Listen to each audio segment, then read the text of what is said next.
Top quality और consistent performance के लिए सिर्फ सिल्वर पंप नाम याद रखना। ચંડોળામાંથી કાટમાળ ખસેડવાની સાથે તળાવને ઊંડું કરવાની પ્રક્રિયા પણ યુદ્ધના ધોરણે ચાલી રહી છે, જેથી એકવાર તળાવ ઊંડું થઈ જાય ત્યારબાદ ઝડપથી તેના બ્યુટિફિકેશનની પ્રક્રિયા હાથ ધરી શકાય।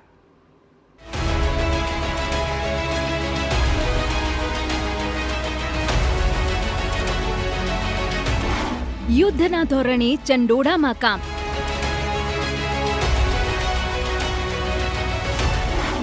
તળાવ ઊંડું કરવા મેઘા અભિયાન। ચંડોળા બનશે અમદાવાદનું સૌથી સુંદર અને મોટું તળાવ।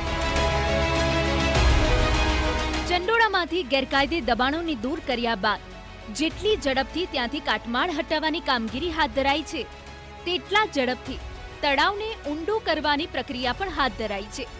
પૂરજોશમાં ચાલી રહેલી કામગીરી પાછળનો હેતુ એ જ છે કે તળાવને જેમ બને તેમ વધુ પાણીના સંગ્રહ માટે તૈયાર કરી શકાય અને તેને સુંદર બનાવી શકાય। હાલમાં જે ચંડોળા તળાવ છે એના લેક ડીપનિંગની કામગીરી બી પેરેલલી મોટા પાયા ઉપર હાથ ધરવામાં આવેલી છે। ત્યાં પણ 100 કરતાં વધારે વાહનો અને મશીનો મૂકી અને દૈનિક ધોરણે ચંડોળા તળાવના લેક ડીપનિંગની કામગીરી પણ મ્યુનિસિપલ કોર્પોરેશન દ્વારા હાથ ધરવામાં આવેલી છે। ચંડોળા તળાવને રોજ ઊંડું કરાઈ રહ્યું છે। લગભગ રોજની 904.422 ઘન મીટર માટી બહાર કઢાઈ રહી છે। આ માટીને મનપાના વનીકરણ પ્રોજેક્ટ અંતર્ગત ગયાસપુર ખાતે ઉપયોગમાં લેવાશે। આ કામ માટે પણ 100 જેટલા ડમ્પર, 30 જેસીબી અને અન્ય સાધનો સાથે 300 જેટલા લોકો કામે લાગેલા છે।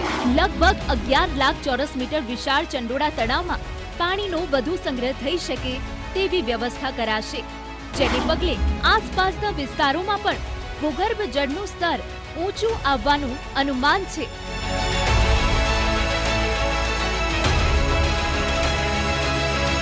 તળાવ ઊંડું થયા બાદ વિવિધ તબક્કામાં ચંડોળા તળાવનો વિકાસ હાથ ધરાશે। ચંડોળા તળાવ અંદાજે 4.51 કિલોમીટરમાં ફેલાયું છે। તળાવ ફરતી 3.16 કિલોમીટરનો વોકવે તૈયાર કરાશે। 19 જેટલા ખંભાતી કુવાના નિર્માણની કામગીરી કરાશે।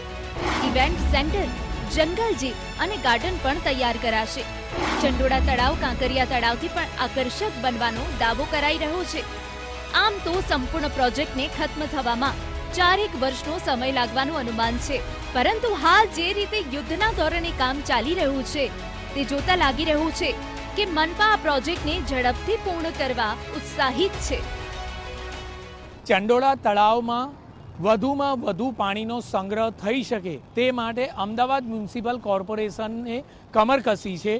દિવસ રાત દરમિયાન 100થી વધુ ડમ્પર, 30થી વધુ જેસીબી અને અન્ય મશીનરી સાથે 300 જેટલા વ્યક્તિઓનો સ્ટાફ દિવસ રાત કામગીરી કરી રહ્યો છે, જેથી કરીને વધુમાં વધુ જે તળાવનો ભાગ છે, વચ્ચેનો ભાગ છે, તેને ઊંડો કરી શકાય અને વધુમાં વધુ પાણીનો સંગ્રહ કરી શકાય તે પ્રકારનું આયોજન કરવામાં આવી રહ્યું છે।